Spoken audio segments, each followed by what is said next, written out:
Hi guys, my name's Chris from Creative Ways Taekwondo, and I'm just going to do a tutorial on how to set up Zoom, what settings to use, and let's get straight into it. It's quite straightforward, but you just need to just follow through. If you've never set Zoom up before to host a meeting, so basically you're going to host a meeting, and your meeting is basically going to be where you're going to do your lesson. Okay, so obviously a lot of the terminology and stuff like that is to more for kind of businesses and stuff like that, meetings and conferences and things like that. However, a lot of people now clearly just using Zoom for running sessions, yoga lessons, and like we're doing for Taekwondo. So first thing you want to do is just go onto Google and just put in Zoom. Okay, hit Zoom, nice and easy, and you're going to come to zoom.us. Okay, just make sure you go to that one and go through to there. Okay, so when you get into here, we want to, if you've not got an account already, then you're going to need to just sign up. Okay, so sign up, it's nice and simple. It's up in the top there. Sign up is free. Okay, for verification, please put in your date of birth.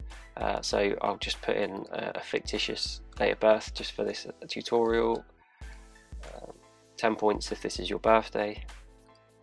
Just completely random. It says your work email address, but you can literally just use your email address. Okay, I've set up a new test email for this just to be able to demonstrate it. Okay, so I'd literally put in that and do a sign up, and then I need to pass a little test. So select all the crosswalk. Okay, so that's probably counted. No, it didn't like that one. Bicycles. Can't see any bicycles. Beautiful. Ding, ding, ding. I'm a winner. Okay, so we'd like to help you get the most out of Zoom by sending you resources. You can unsubscribe at any time. If I go to set preferences there, I can unsubscribe me. Okay, I'm not really bothered about receiving emails from them. Let's get rid of that and go back to this one. So it says we've sent an email to zoomtest@cwtkd.co.uk, which was the email address that I've used. Please click the confirmation email to begin using Zoom. So obviously just go to your emails. Okay, so I've already pre-opened some here. Hopefully if I click mail again, here comes the email. Okay, so that's the email you'll receive. Okay, so welcome to Zoom, zoomtest@cwtkd.co.uk, and you can then activate the account. Okay, so I click that. Are you signing up on behalf of a school? No, not really.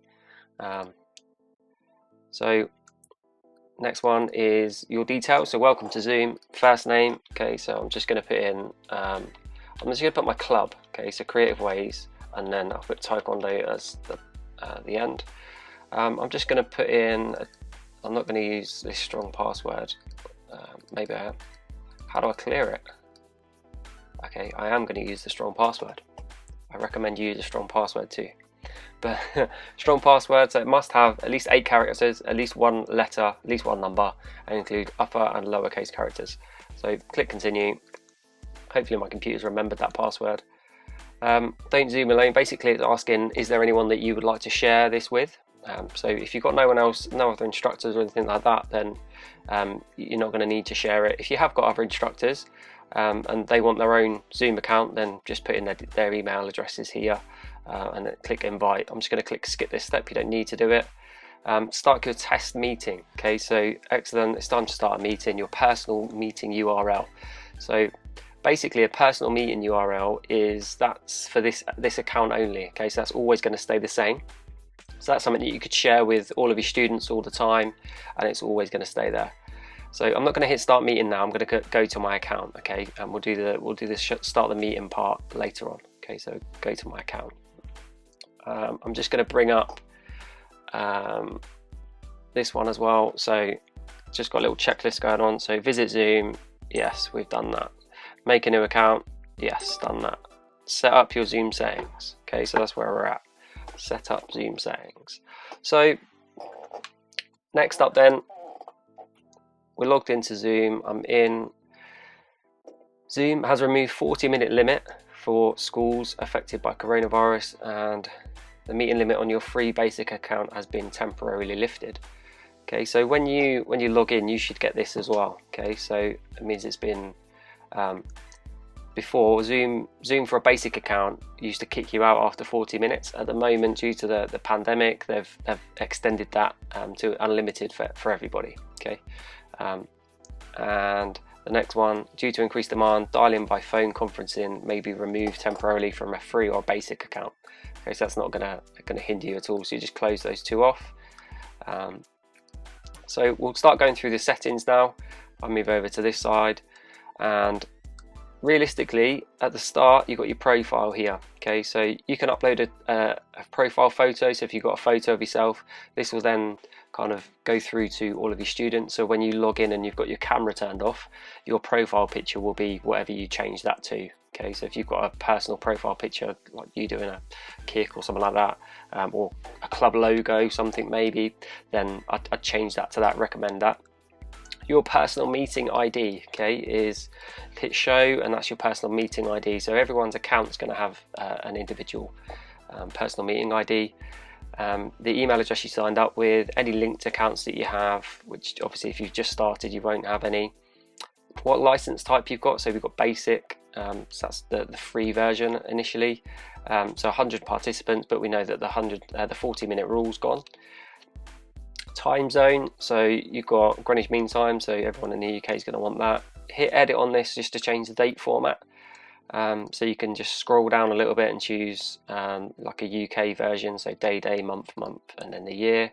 It's up to you if you prefer using 24-hour. I would personally. And if you want to, and you have any kind of Google Calendar or an Outlook calendar, you can integrate your calendar as well. So if you click that, just follow through the settings to set up your own calendar. Okay, and then you've got your sign-in password, which you can edit to change your password, which mine was insanely long that it created for me. Okay, so straight after that, I want you just to go down to user management.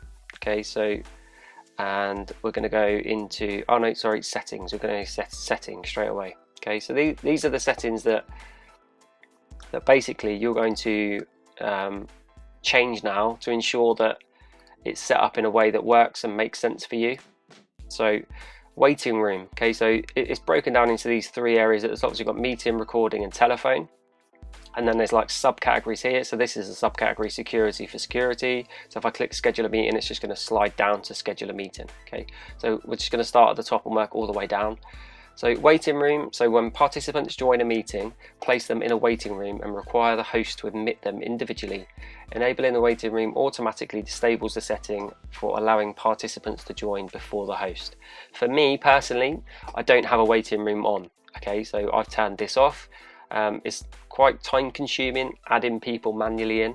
I know all the people that are going to go onto my Zoom call because I've shared the link in a closed Facebook group or in a closed WhatsApp group. So the only people with the link are people that I want to go into that Zoom meeting, okay, or my lesson. So I turn that off. Otherwise they all kind of queue up to get in and I have to click on every single one to say yep, admit them. And if people are a little bit late, they join in 5 minutes later, they're sitting in this waiting room waiting for you to click yes and let them in. Okay, so I turn that off. Meeting passcode, so Zoom got an update a while back, probably 4 or 5 months ago, where they required passcodes on every single meeting, which obviously makes sense. There was a lot of people doing Zoom bombing, if you like, where they were kind of doing crazy stuff and just jumping into Zoom meetings that didn't have passwords on them. So every single Zoom meeting has a password on it. You can't turn that off. Okay, it's locked. So passcode for a scheduled meeting you can edit though. Okay, so here, passcode for already scheduled meetings. So if you want something that's a bit more specific for your club maybe, or something like that, then you can change that. So you click edit, type in a different password. So I don't know, it might be something like that, for instance. So Creative Ways Taekwondo 1 exclamation mark. This is where only support alphanumeric passwords. Okay, hit cancel on that then. So we'll do CWTKD 2. Try that. That works. Cool, perfect. So you can change that for something that's gonna work for your club. Your personal meeting ID. So this is your personal meeting code again. Okay, so that's another password for a personal meeting ID. So I'll go through that in a bit more detail later on when we actually log into the application of Zoom. But you can't turn that off, has to be on. And again, you can edit that and change it to whatever you need it to be. Require a passcode for participants joining by phone. Again, locked, you have to have it. Okay, you have to have a password to join into one, that's fine. Embed a passcode into an invite link for one-click join. Okay, so when you actually eventually log into Zoom, which we'll do in a bit, and you've started your meeting, there's a little button at the bottom that says participants, and then there's another button that then opens up that says invite. Okay, and that opens up a page that kind of, you have two different ways that you can invite people in. So you've got like invite, copy a link, and just a URL. So you've got like an invitation that's all pre-done, or you've just got a URL. So basically the link for one-click join is that URL. It has the password already in the URL. So they'll click that link and that'll put the password in, and they just go straight into your lesson, okay, or straight into the Zoom. Okay, next one is only authenticated users can join the messages, the meetings from the web client. So for me, I turn that off. Approve or block entry users from specific regions or countries. It's entirely up to you what you want to do with that. I know that a lot of clubs that have been running online on Zoom have had like guests in from different countries and things like that. You've also might have students that might want to attend whilst they're away on holiday. So maybe leaving that open isn't such a bad thing. So for me, I've left that as it is. Okay, so yeah, it's fine. No problems at all. Allow use of end-to-end encryption. So choose between enhanced encryption and end-to-end encryption. I've left that as is as well. I haven't touched that one. Okay, so the schedule a meeting part. So host video. Start meetings with host video on. So that's when you individually start your meeting, whether or not your video is on or off. Okay, so as an automatic setting. So I turn that on so that obviously when you go into your meeting, your video is already on. You don't have to worry about turning it on or think about it. Participants videos. Start meetings with participants videos on, and participants can change this during a meeting. Okay, so I've ticked that as well so that when my students come in, I can see who's in the meeting. Okay, because that way all of my students and my club all have to have their video on the whole time, so that I know who's kind of attending the sessions, and also it gives me an opportunity to give them feedback. If they've got their video off, then I can't see what they're doing either, and I can't give any feedback. Okay, so it's kind of more of it's a security thing and kind of a safeguarding. I think for safeguarding reasons, it's good to leave it on so that you can see what's happening as well. So yeah, I've turned that on. Audio type, so you have here computer audio. You're probably going to have computer audio and only that for now, and I'll go through that in a bit more detail later. Allow participants to join before the host. Okay, so for this I leave that off. Okay, so basically until I've started the meeting, no one else can join it.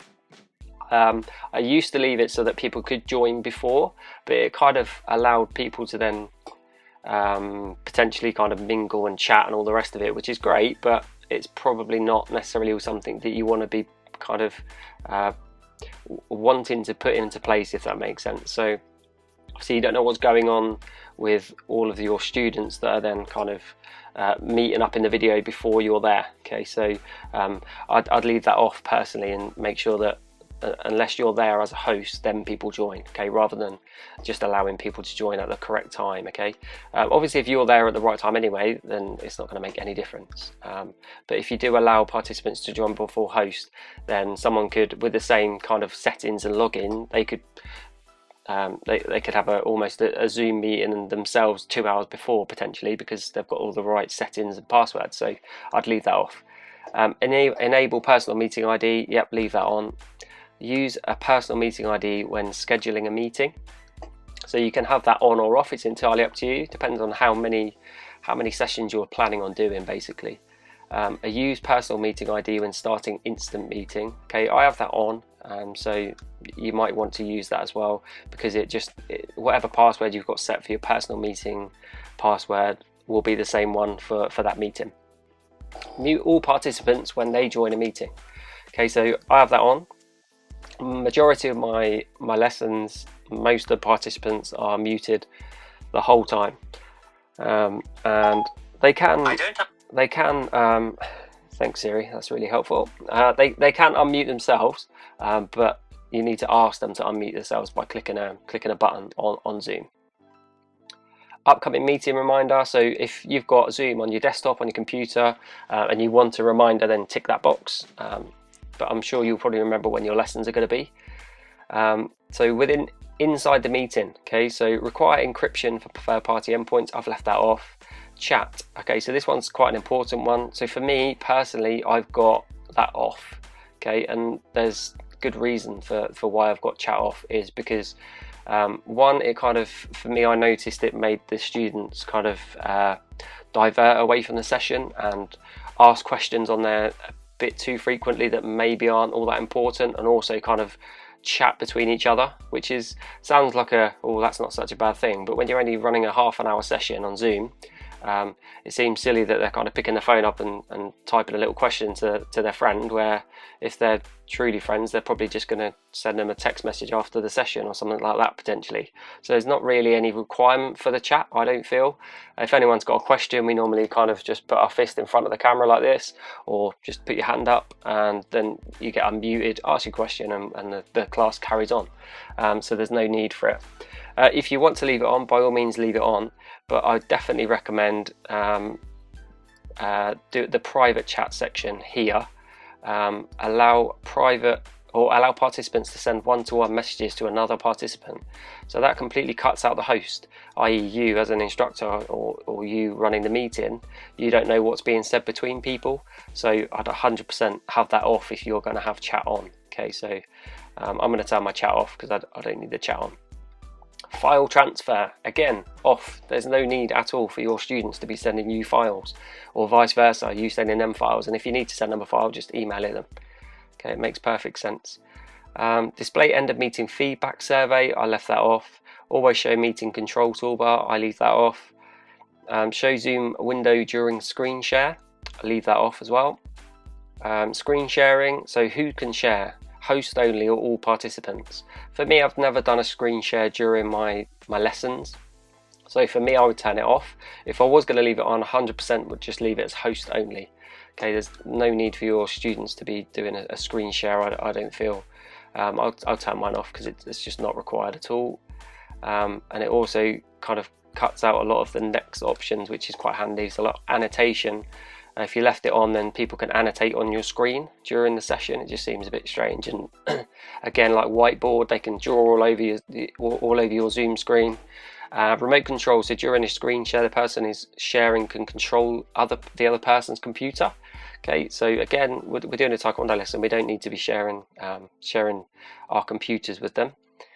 Non-verbal feedback, so in meeting, participants can provide non-verbal feedback and express opinions by clicking icons in the participant panel. I've left that off. Reaction, so this is like a thumbs up and a thumbs down, little emoji things. I've left those on.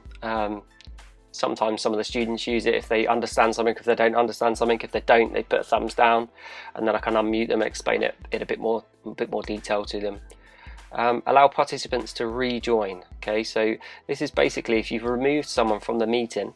Okay, so let's say you've removed them for whatever reason. Obviously you wouldn't then, if you've removed them, you wouldn't want them to be able to just click the link again and come back in.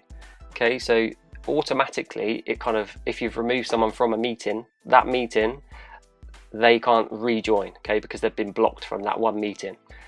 If it's let's say it was a Tuesday night, I don't know, beginner session, and someone was messing about or doing something dangerous, for instance, and you thought, right, you've given them a couple of warnings, and actually now you're going to remove them from the session. So you've removed them, they can't join back on. But next Tuesday, with the same link, yes, they can join back on then. It's just that one individual session. So if you tick that, that means that anyone you've removed will be able to come back in. So I recommend leaving that not ticked. Allow participants to rename themselves. I've left that ticked because a lot of the time, obviously you'll find that some of your students are probably using parents' laptops, parents' iPads, stuff like that, so it might have the parents' name on it.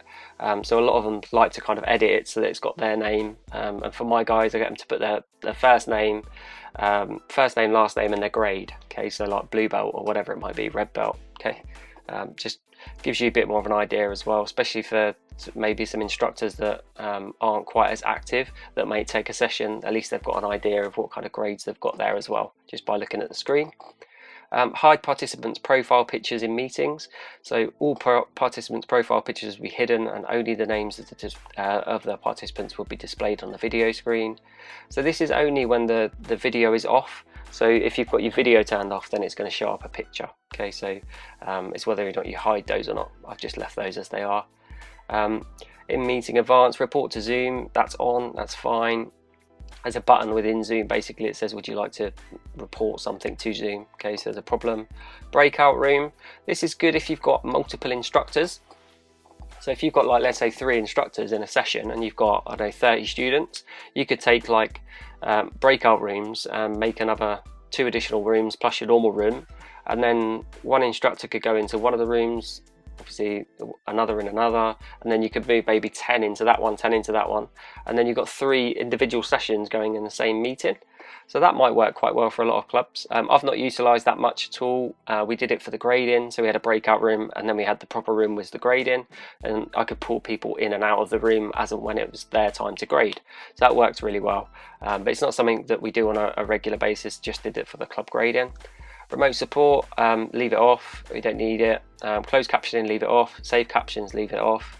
Far end camera control, this is for someone else to control your camera, you're not going to need it, literally doing a lesson. Okay, leave that off. Virtual backgrounds, so this is where you can use a virtual background in Zoom to kind of hide all the junk behind you, like I'm doing on this video. So it's entirely up to you, but it's entirely up to you. If you use it, then leave it ticked. If you don't use it, then untick it. Okay. Again, video filters. So this is for other users, so your students, to be able to apply filters to their videos. I'd leave that off because, again, anything that's going to kind of distract them from actually doing a session and play around with different filters so that they look a little bit different on the sessions, probably not required. Is probably the best way of putting it. Identify guest participants in the meeting or the webinar. I've left that as it is. Auto answer and group chat, we've got group chat on, so that's fine. HD, yeah, doesn't need that, don't need to touch that. Allow users to select original sound, don't need to touch that, don't need to touch that. Show a custom disclaimer when starting or joining a meeting. I've not used that before. You probably could potentially use that, but I've got a little, like something that says that I can't turn that on anyway, so that might be more than a basic account to be able to do that. Request permission to unmute. So select this option in the scheduler for people to request permission to unmute meeting participants and webinar panelists. So that's where you might want, if someone wants to unmute themselves, they'll click a button saying ask to unmute, and then you can unmute them. Okay, it kind of just saves people just butting in and kind of unmuting themselves, shouting something and then going back to it, because you might be explaining something that's quite important and then someone's just talking over it. So yeah, it's entirely up to you what you do with that one. I think I've got mine ticked on that, to be honest. So my guys have to request to be unmuted first. Email notification. So if an attendee or student joins a meeting before the host, you get an email. So we've already turned that feature off, so it's up to you whether you leave that on or off, so they can't join before you anyway as the host. And when a meeting is cancelled, notify hosts and participants if it's cancelled.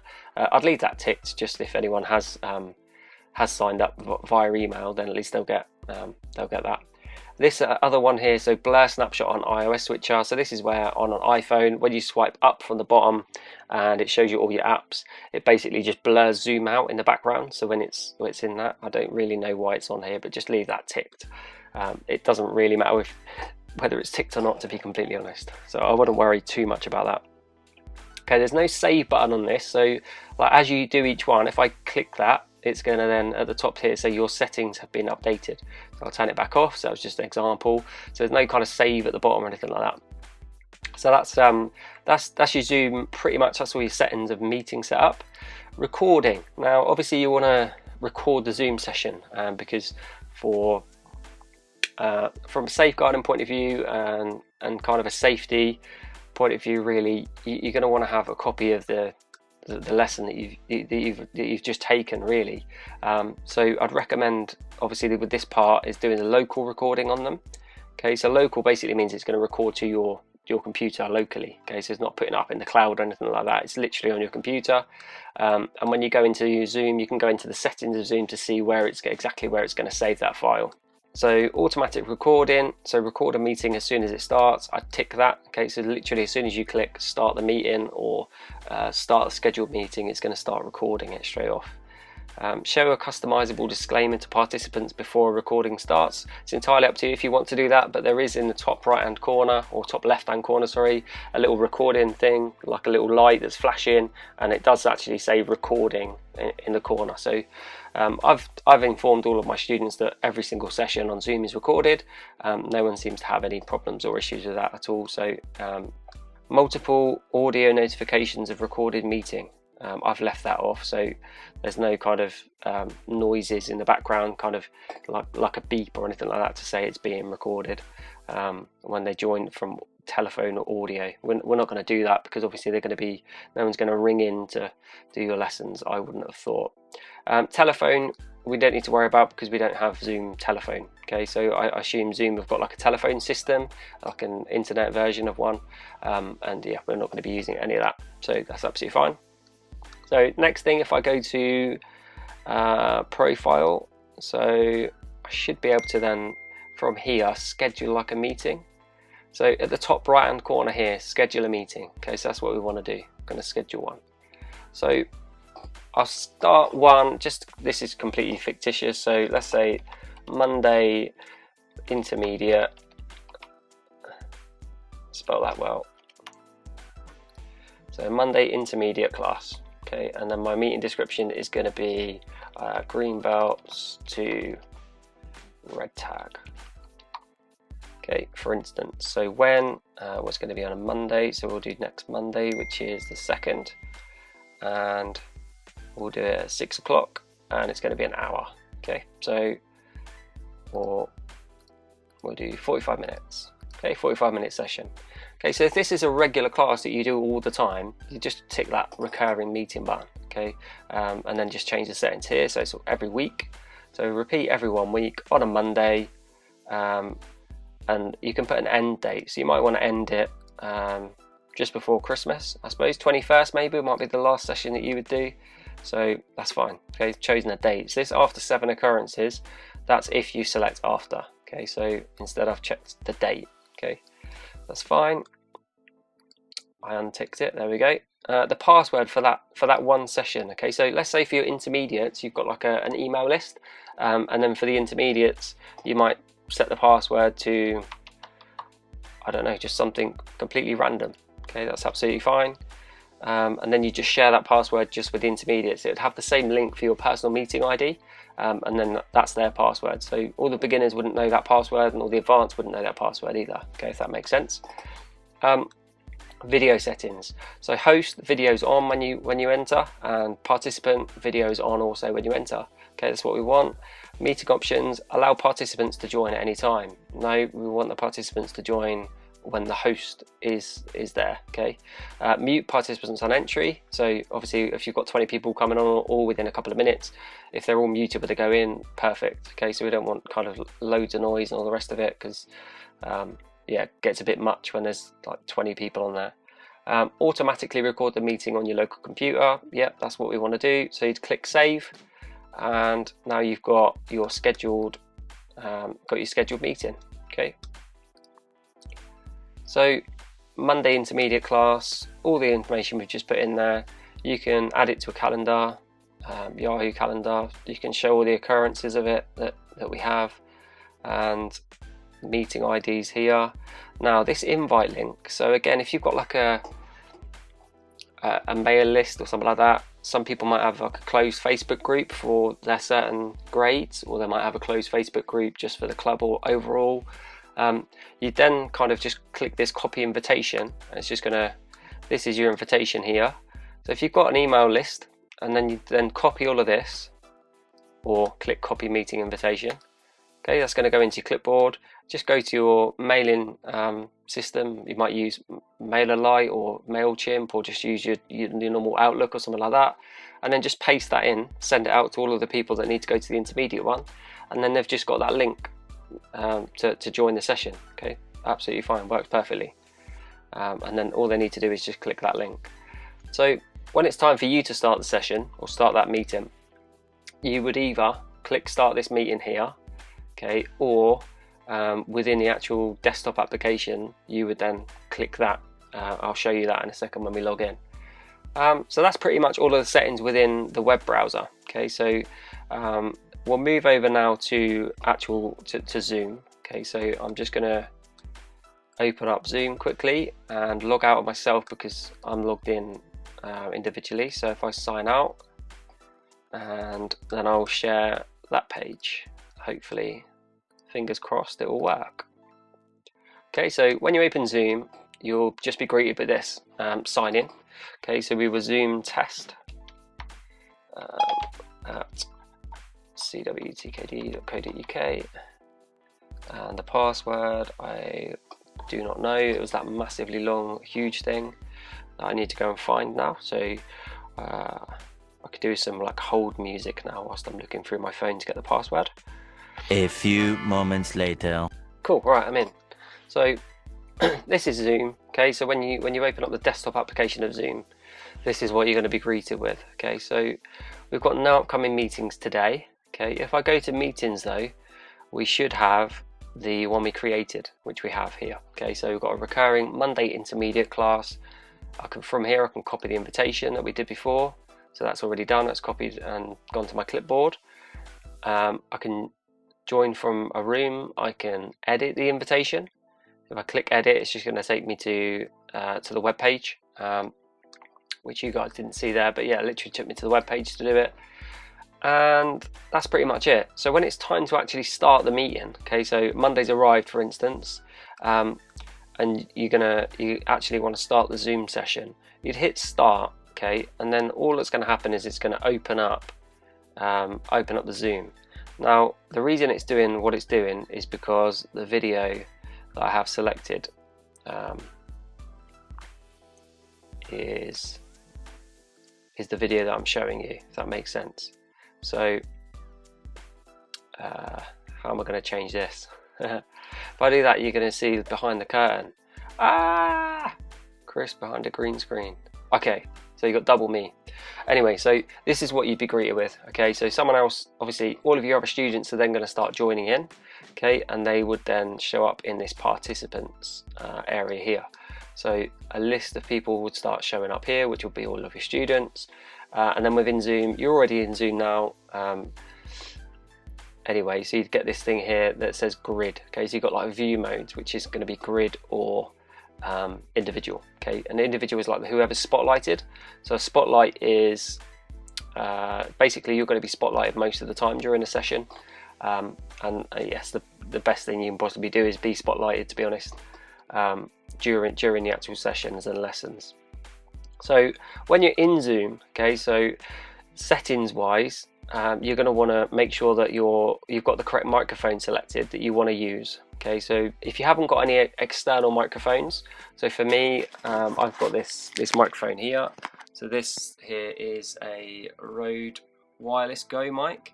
It's got like a wind filter on the top here. It's just clips on and off.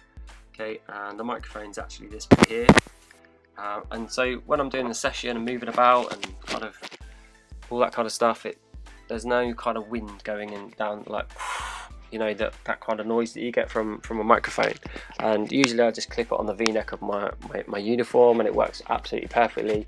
On the other side of that, I've got a receiver that's then picking it up and sending it into Zoom. Okay, if you haven't got that and you've just got your laptop, then that's absolutely fine. Just use your laptop. Okay, obviously just make sure when you're talking, you're trying to project your voice into the laptop, because obviously there's a massive difference in terms of the quality of what they'll be able to hear.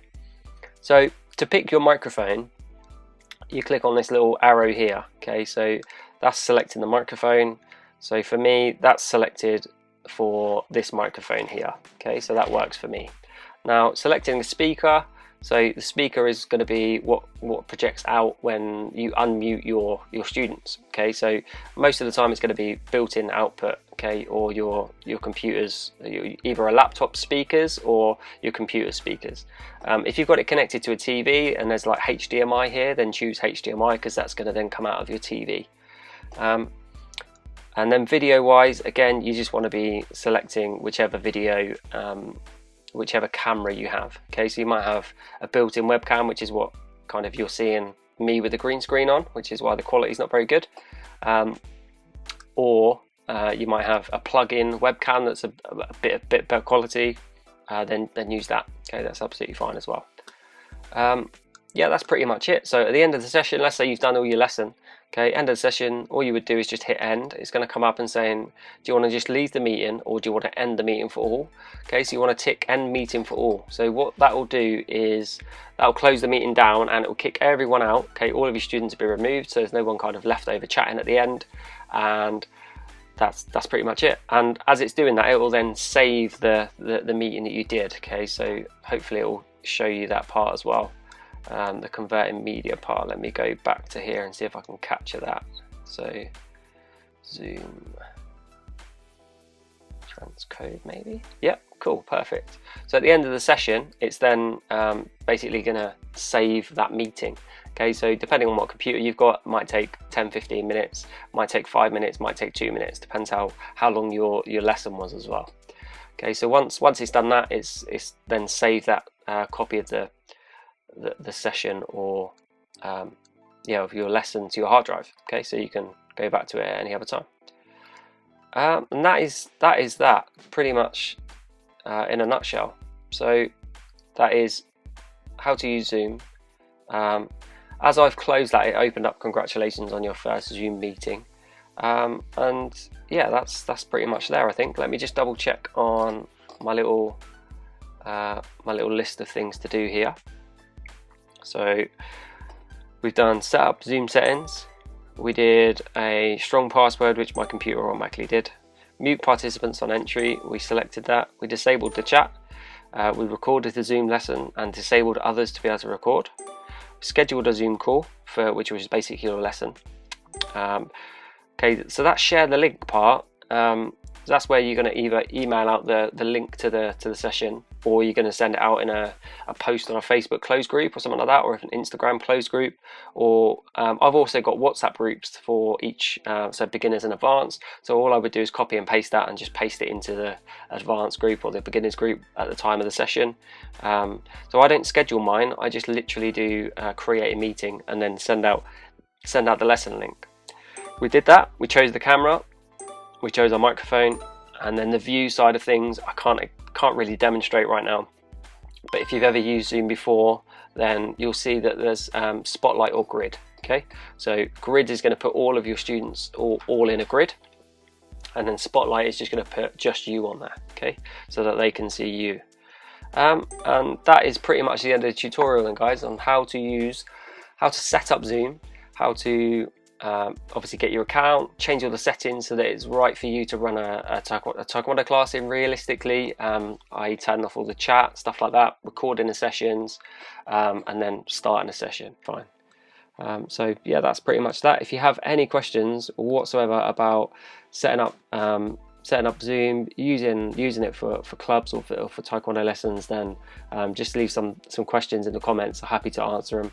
And if you want to have a Zoom chat to go through it in a bit more detail, or if you get stuck on any of the points, I'm happy to assist with that as well. So all right, thanks very much, guys. Thanks for watching. Hopefully this has helped. Cheers.